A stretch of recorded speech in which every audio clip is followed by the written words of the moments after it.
164 straight days of Clippers talk. Welcome in. I'm Adam Osland as we preview tomorrow's game. Clippers at Intuit Dome hosting the Cleveland Cavaliers. So a special guest coming in today, the man who created this sound that I know you guys love. I'm so lonely. Please help me. Because I didn't do it. That's AI Adam. And that's totally genuine, Adam. Real life Bob Schmidt here from the Fear the Fro Podcast. Bob, where can everybody find you for that Cavaliers coverage? Fear the Fro Pod, wherever you get your podcast, Spotify, Apple, iHeartRadio. Let's start this thing off. I was on your show a little bit earlier. You guys got to check that out because we got into a lot of hot topics. It got a little bit heated for a second. This may be a little bit more cordial here. Because we're so close to each other now. But I know. It's creepy. I wanted to get us both on video. You got to turn this shit to the side. What is the biggest change this season under Kenny Atkinson? From an outside point of view, to me, it just looks like you're playing more team basketball. Maybe you're making more passes per game. Is it fair to say, as talented as the Cavs are, the whole is also greater than the sum of its parts at the same time? Yeah, I think the best offense in the league. Off-ball cutting, that's one huge thing. Second was involving Evan Mobley in the plays. He has the ball in his hands a lot more. He's initiating a lot more in the way of driving and getting his own offense in a way that didn't exist in previous seasons. And then Darius Garland, outside, he's in a bit of a shooting slump now, but he's had a return to form. In terms of last year was just a nightmarish year for efficiency, for injuries. This team has been healthy. They all seem to enjoy playing together, and they're probably the deepest team in basketball. That's subjective, but I don't think many people would argue with that. Should Donovan Mitchell be an MVP candidate? Like, are you getting annoyed with the conversation just being between SGA and Nikola Jokic, or do you get it? No, I get that. I feel like when you get to that third candidate, there's a part of me that bristles when I hear people talk about Tatum in a different breath than Donovan Mitchell, because to me, it's similar. I feel that they're similar. I think you could argue that Donovan should be as high as third overall. No deeper than 5 to me when it comes to MVP. And I was saying this on my podcast. There's a different way that I look at MVP versus All NBA. I'd be more willing to see Donovan not make first team All NBA than I would to see him fall outside of the top 5 MVP discussion. Because to me, MVP can consider team success in a way that I'm willing to just ignore when it comes to all NBA debates. I think all NBA should skew more to individual statistics as opposed to MVP, when that should absolutely have team success as part of the considerations. So would you not put him all NBA first team? I would now. I think there was a debate. To me, it's down to, if you assume all the guys that I think we both agree are locks, SGA, Jokic, Giannis, Tatum. Yep. If all 4 of those guys are on and you have one spot to play with, to me, it was down to 3 guys. It was either going to be LeBron with a late push, Jalen Brunson, or Donovan Mitchell. I think Donovan Mitchell has outperformed Jalen Brunson easily head-to-head. And then just in terms of team success, to me, the fact that Donovan Mitchell's done what he's done on very low minutes, I was saying this to you on my podcast. If you flip to per 36, if you want to go and look at who has the best counting stats, just flip to per 36, because what you'd see is, given the opportunity, Donovan Mitchell would probably be top 5, top 6 in the NBA in scoring. It's just that this team is so good, they haven't had to tax their starters that much.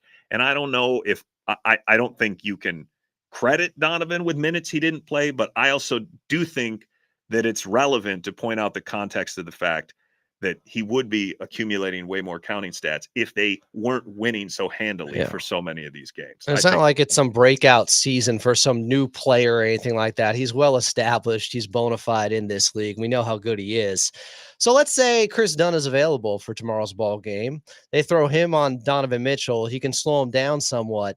Are the Cavs just in disarray, as Shaquille O'Neal made it seem like, if they don't have Donovan Mitchell getting 35 every night, which he doesn't average? Yeah, it's ridiculous. The idea that you're wondering who the second option is on a team with 3 all-stars is crazy. Now, if Evan Mobley doesn't play, maybe that makes things significantly more difficult. But in terms of, there's plenty of teams we've seen who have one elite point of attack defender who fixate on Donovan or Darius, and the other guy gets off. And that's been a huge part of this season, is that so many times these guys have coexisted seamlessly in a way that I don't know if we realized the potential in previous seasons, because it did feel a lot more like my turn, your turn than it ever has this season. This season, it seems like they're focused on get to the first good look, take it, don't hesitate, ball movement, unselfish play across the board in a way where Donovan Mitchell has had plenty of bad games over he won player of the month in February. And it's funny because if you look up his efficiency since the start of February, it hasn't even been unbelievable. It's just that he's found so many ways to impose his will over this stretch. Yeah, well, he's screwed tomorrow because Chris Dunn is not on the injury report for the Clippers. All right. He's done. He's getting 10 points or less. Okay. It's not like that. But Chris Dunn can be a pest out there. We talked about him a little bit on the Fear the Fro podcast. Where are the Cavs right now as we get closer to the playoffs in terms of how they're playing? Have they already peaked? Do they still have another level to get to? Because I know they just won 16 straight and they lost to the Orlando Magic. And many Clippers fans are like, great, we get a hungry Cavs team. Like, where are they? How good have they looked on both ends of the ball? I don't think they're playing their best basketball now, which is crazy to say considering they just ended a 16-game win streak. But we spoke about it a little on my pod. The analytics to that, the offense leaves something to be desired. This is a team that over the entirety of the season, they're the best offense. But over the last 15 games or so, they're around the middle of the league in terms of offensive efficiency. What's really changed, the reason why they're still winning a lot of these games, even though there's been a slight regression in their offensive output, is that their defense has gotten better and better as the season's gone along. And especially with the addition of DeAndre Hunter right before the trade deadline, he has allowed this team to play with even more looks than they had before. I mean, they've always had the two big look, but they do run a lot of lineups where Evan Mobley slides over to the 5 and you get a DeAndre Hunter or a Dean Wade, and they've been exceptionally effective in that regard. And just to speak to DeAndre Hunter, I mean, I don't think defense was necessarily the selling point in that trade. It was the fact that he was the leading scorer off the bench in the NBA. He was 19 points a game. But since coming over, he's maintained that offensive output. He's shooting he's 47% from 3 on over 4 attempts per game. I saw that. And he hadn't lost in a Cavs uniform until Sunday's game against Orlando.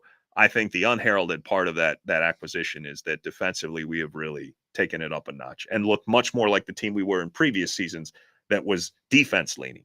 This season, the whole regular season has been largely about how revolutionary the offense has been under Kenny Atkinson.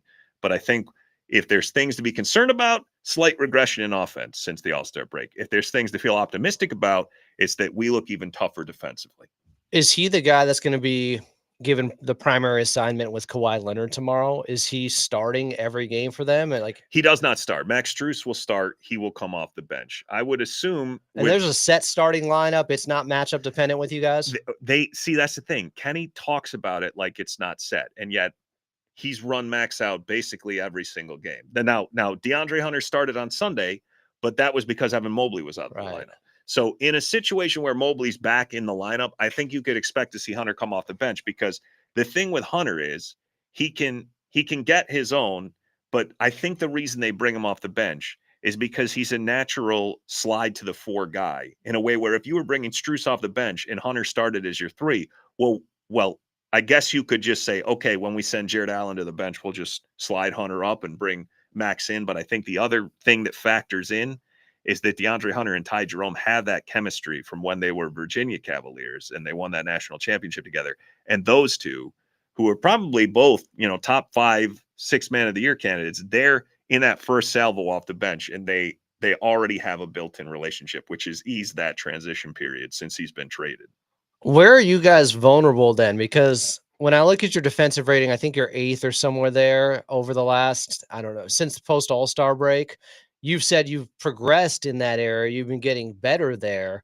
Have they taken a step back overall this season because the offense has improved, but the defense has slipped a little bit? Like, is there a best of both worlds, Goldilocks thing going on? I think you can make that argument, and maybe there's some validity to it, but I'm also open to the idea that part of the reason for the defensive regression, at least from an analytical standpoint, is we're playing a much faster pace, get shots up early. You expose yourself a little bit more to stuff in transition when you do that in a way where you get into these games with Orlando where it was a low scoring affair that we lost. And that's because they play a brand of basketball that you saw a lot of these. What you get from the Cleveland defense this year that you didn't really get last year is Kenny will throw a lot of zones out there. Like even in that game against the Grizzlies where they won handily, he said in the post-game presser they threw out 3 different zones just to try to slow John Morant. And John Morant went for 45 almost. So it's not as if it necessarily worked, but to have the big bodies now where you have help because they're healthy. You have a Jared Allen when Evan Mobley's healthy, Dean Wade, DeAndre Hunter. There's a lot of switching you could do that this team was not comfortable doing last season. And I think they think that will hold up better in a playoff environment, but it's not necessarily going to hold up on an everyday regular season basis. I don't feel particularly worried about the defense because I do think, when you have Mobley and Allen out there, if they're healthy, they can cover up a lot of warts, and then just the added versatility of better defense from Sam Merrill this year, a guy who was considered basically just a spot up shooter. But that's one of the things I would say, watch. When you watch this game, look at all the contributions Sam makes that has nothing to do with the 3-point shot falling, because I think what you'll find is that he's way more rugged than you would think he is. Positionally, he's very smart. DeAndre Hunter, his length and versatility has helped. Ty Jerome, while not the safest defender, he's prone to gamble, go for steals and things of that nature. Certainly, he's been by and large a positive on that end. So, and Dean, everybody knew what Dean was, but the rub with Dean Wade was the guy can't stay healthy. Fortunately, this team is just deeper, so it hasn't. And I mean, even their buyout acquisition, Javonte Green, is a defense-leaning acquisition. So between he and Okoro, you have a safety net with Wade underneath Hunter. You have a safety net with Javonte Green underneath Okoro. The depth has allowed them to weather injuries way better. So when this Cavs team does lose, and it's only happened 11 times this season, is there a consistent pattern? Are there cracks in the foundation? Because I look last game, you lose to Orlando, you shoot 10 of 40 from the outside. Is it just you guys had an off shooting night and they were hot from 3? Well, to the Orlando game specifically, the Cavs shot horrible. 10 of 40 is bad. 3 of 17 in the first half. They missed 10 consecutive 3-pointers, went a whole 12 minutes without making one, and then they knocked down back-to-back ones, and they were up by 13 at halftime. What changed in the second half was Orlando doubled them up on free throws. They stopped turning the ball over. We started turning the ball over, and on top of that, we still couldn't shoot. So all those things combined, like in clutch time, and the Cavs have been one of the most clutch teams in the NBA. Darius Garland has been unbelievable. Evan Mobley's been unbelievable in limited sample. They, by and large, the stat, this was a couple games old, so I don't know where it sits now, but in clutch net rating, they were nearly a plus 40. They were a plus 38.6. The second place team in the NBA was the Nuggets at a plus 18. There was a bigger gap between the Cavs at number 1 and the Nuggets at number 2 than the Nuggets at number 2 and the Milwaukee Bucks at number 17. Yeah, but you guys blow everyone out. How many clutch games have you had? It's a smaller sample, but they were 20 at that point. They were 22-6. So that it's not nothing. It's just that the difference is they didn't have a lot of clutch minutes because they put teams away quickly, and they wouldn't stay in clutch time for the entirety of the final 5 minutes. So now last game they choked big time in the clutch. No, I mean you had DeAndre Hunter hit the side of the backboard. It did not go well, and some of that can be attributed. You asked what the factor is that's similar in our losses. I think if you think about the teams that we faced, Houston with a Amen Thompson, a Dylan Brooks, Atlanta with a Dyson Daniels, Oklahoma City with a Lou Dort, a Jalen Williams, and then this Why Orlando are you guys so team. flawed against OKC? That's crazy. It's just their physicality is maybe your best bet. I would say it's not foolproof because the Cavs have a lot of Darius Garland's been very good this year at picking apart teams who try to send 2 guys at him and getting into the bigs. And Evan is so much better on the roll and putting the ball on the floor that teams will do it and they'll still sometimes lose. But if there's a unifying factor between the teams that have beat them, I would say, athleticism, physicality, size on the perimeter is probably the best building block. And then hoping that you can get enough offensive output to keep up with what is a historically great offense by Cavs standards, by NBA standards, really, but definitely by Cavs standards. Is the defense with the Cavs like predicated upon building around supporting your backcourt with Donovan Mitchell and with Darius Garland? I don't think you'd find that. I mean, they're not that leaky. No, it's definitely not what the reputations would lead you to believe. Like if you were to look at the analytics, if you go to places like Basketball Index or some of these other places that chart, how teams hold up. Darius Garland is a very positive, perimeter defender. Fundamentally, he's very sound. Now, there's always going to be disadvantages to their size, but Donovan Mitchell is a guy who's physically as adept as a lot of guards who are perhaps bigger than him because he's stout and he's strong. Darius Garland, he's more diminutive, but fundamentally, he's very solid. And even in some of the biggest games of the year, Boston always talks about this seal hunting bullshit about targeting teams and looking for defensive mismatches. And I think teams that have tried to do that against the Cavaliers have found that Darius Garland is not easy pickings. He might be the weakest of what you have out there, but still, he's won plenty of those matchups this year in a way where we talked on our podcast about, well, sometimes it takes a while for the outside world to catch up when it comes to breaking a preconceived narrative. Right. Darius Garland's defensively, in my opinion, is in that period of time where it's easy to just attribute all the defensive success to Evan Mobley and Jared Allen. And certainly they're, the biggest components of that. But I think a lot of people would not know that Sam Merrill has been a largely positive defender this year. They would not think that of Darius Garland. And those guys have held their own. A lot of buy-in. Yeah, a lot of buy-in. I mean, yeah, a lot of it is a product of like a team system and doing what you're expected to do and knowing that if you commit to your role, you do have the safety net of Evan and Jarrett behind you. But I do think Darius is, his reputation is not necessarily in line with his current defensive capability. Evan Mobley, how far along is he in his unicorn journey? Like, how much is he turning into the player that, fulfilling that potential coming out of USC? How much does he look like that? Because I think he's at like 37% now from three. Yeah. And last year, I mean, if you were to base it on percentages last year, he was still very good last year. The difference is the volume's a little bit more this year. Catch and shoot, he's been very good this year. And I think you see these moments like in the game against the Grizzlies. He had 4 3-pointers in the first half. He had 5. One of them they overruled at halftime because he had a foot on the line. And he has those moments. He had a Charlotte game where I think he had 6 over the course of the game.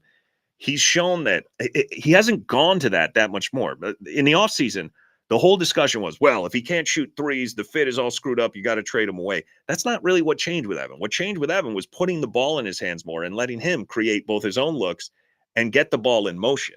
The threes have definitely improved, but not by such a large margin that it's completely reshaped his shot profile.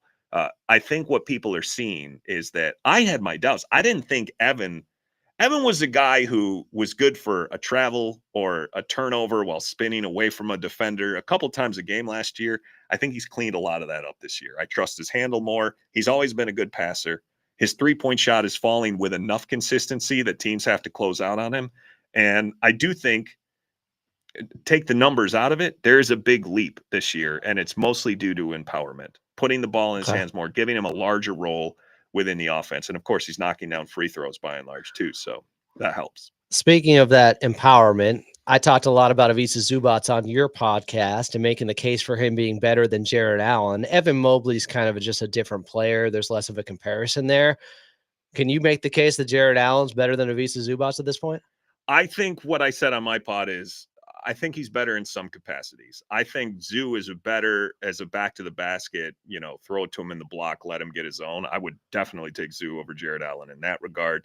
I think both are good passers, but in different ways. I look at Zoo as more of like a passing out of doubles guy.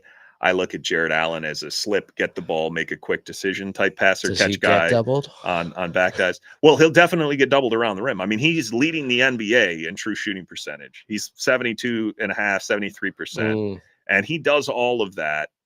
He's a low volume guy though, compared to a guy like Zoo. You're talking about in the Cavs system since the trade deadline, we're talking about the guy who puts up the 6th most shot attempts. So for him to even be doing, I mean, since the trade deadline, he had a 2010 game against Orlando. He had a 25-13 game or something against the Chicago Bulls. Like he's perfectly capable. If Mobley was out for an extended stretch, I think what you'd see, and we saw it last January and December when Mobley was out for 25 games, is that Jared Allen would do 20-10 on a regular basis. The thing I will say about him is there's a value to the fact that he's willing to forego his statistical accolades for the betterment of the team. Because, would I say he's better than Zoo? I think Zoo's gone a long way this year to dispelling that notion in a larger role with the Clippers. But I would say defensively, I think he's every bit as versatile. I think Zoo might be a better rim protector at the rim, like brute style rim protector. I think Jared Allen is better out in space. I think he's Weak better. side guy. Well, not as a weak side guy, just being able to, because the Cavs do Guard a lot on of the switching. perimeter. Okay. Yeah, guard guys more on the perimeter. And there's some people who would probably dispute that. But I think Jared Allen is a little bit, he's faster moving, he's quicker to respond laterally. Those are the things. I think the advantages Zoo has is I would 100% want to dump it into the post more. I think he's got a fantastic floater. As much as I think Jared Allen has a solid floater, I think Zoo has a next level floater. I think he's come a long way as a passer in a way that I didn't maybe realize that he had. But ultimately, it's kind of one of those things where I love that Jared Allen is perhaps he is the most efficient player in the NBA. And the fact that he's doing it as a, fourth to sixth option on a night to night basis is such a luxury. Couple more here. You asked me about one of my hot takes, and you guys should check this out where I defend saying Austin Reeves to me. I would take at this point over Devin Booker. We talked about that on Fear the Fro, but I just remember another one. Do you think it's as hot after seeing Ivica Zubac this season that when I said I would take him on a championship level team when I'm building a real contender over Sabonis, because I think Domantas Sabonis has fatal flaws? See, it's funny you bring that up because maybe 2 weeks ago, I was doing a podcast about the most clutch players in the NBA. And at that time, now I don't have the numbers in front of me, but for the people watching this, you should just look it up. Domantas Sabonis at that point in clutch performances was shooting 80-80 splits. He was 5 of 6 from outside the 3-point arc in clutch time. Heavy volume. Now, he also had 48 rebounds at that point. Second place was 35. He had a full 13 more rebounds than anybody else in the NBA in clutch minutes, and it was on a low sample. How many games do the Kings still lose there? I have no idea. That part I can't speak to, but yeah, I think this is... You know my point, though. I don't know if you can have a top 10 defense with Domantas Sabonis as your defensive anchor. And that may be true, but the one thing I'll say is, because I've seen it all year this year with the Cavs, is people will take something that hasn't happened. Like, oh, they haven't won a finals. They haven't made it to a conference finals. And they will talk like it's a definitive. When, of course, until it happens, we don't know it can happen. Yeah. They said the same bullshit about Jokic. Oh, he can't defend well enough to win a title. He did. They said the same thing about the Warriors. Oh, they just shoot three-pointers. They'll never win a title. They did. I think there's certain guys in the league. Julius Randle, Zach LaVine, who ironically enough is now on the Kings, Domantas Sabonis, who people will just pile on them. I think excessively so, because Domantas is a guy that gets piled on. Well, keep in mind, my frame of reference is Sklar. I mean, this is a guy who Domantas Sabonis was 10-0 against Anthony Davis to open his career, and every time they play, he was getting in pissing matches with national writers about Domantas Sabonis and Anthony Davis. Also, Eric Sklar, known Lakers fan. So I would agree. I probably overcompensated in standing up for Sabonis. But that being said, like I think Zubac, I wouldn't disagree with that take probably at this point. Okay, and maybe I just needed to see it. And a lot of it's probably recency bias because I was watching Clippers games on the plane ride here. But I love Zubac. He did almost have his first triple-double. Yeah, if they had let him play the fourth had quarter. A couple of those. Yeah, of course, he has. Domantas Sabonis is unbelievable, but he is. He's a great player. I just think he might have fatal flaws where you can't have him. Like, you'd have to have a 4 that can shoot really well and defend really well next to him, or him play the 4 and have a unicorn 5 next to him like an Evan Mobley. And how do you find those guys? But that's the thing. That's the thing. I think we're holding his unicorn thing against him here, because what we're saying essentially, I don't think he is a unicorn. You would need a very specific build to maximize the stuff that he's much better at than other more conventional bigs. I think we're more ably. Like, it's easier for us to see it with a guy like Zubac because he's more similar to something that we've seen succeed. And there have not been many guys like Sabonis, unless you want to say Jokic. And if we're going to try to parallel Sabonis and say, well, he's kind of like Jokic, that in and of itself is a huge compliment. So I just think it's one of those things where it's easy to take a guy who does unconventional things at his position and say, well, I have a hard time picturing a team that could win around him, because it would have to be constructed in a very careful, deliberate way. But they said the same shit about 2 bigs in Cleveland and the 2 guards, and all of a sudden we're the best team in the NBA. And less than a year removed, it was, well, you can't have two ball dominant guards playing. You can't have you can't have 2 huge rim deterrent bigs succeed alongside one another. And a year removed from that sounds ridiculous. So I guess all I'm saying is, and what was the difference there? The coach? What changed? The roster didn't really change. We added Jalen Tyson And then Ty Jerome came back from an injury. So I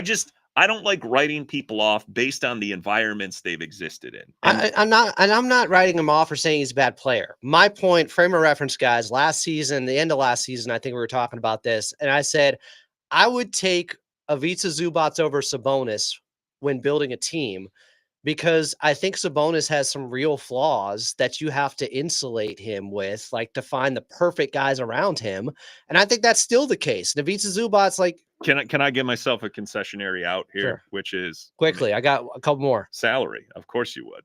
1,000%. I mean, even if I didn't take that into account, honestly, with the way Ivica Zubac has looked this season, I feel good in that position right now. I don't like this message down here. Evan Mobley is questionable tomorrow. Well, I'm holding on, fingers crossed. He's back in SoCal. Yeah. We're expecting him to play. We'll go into the game, assuming that for argument's sake here.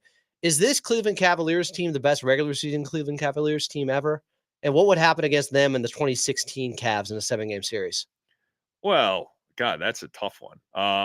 I will say this. I don't know that they're the best regular season team ever. They may finish with that in terms of wins, but I think everybody knew that LeBron probably could have done more in a lot of the regular seasons. That one, maybe that's not the case.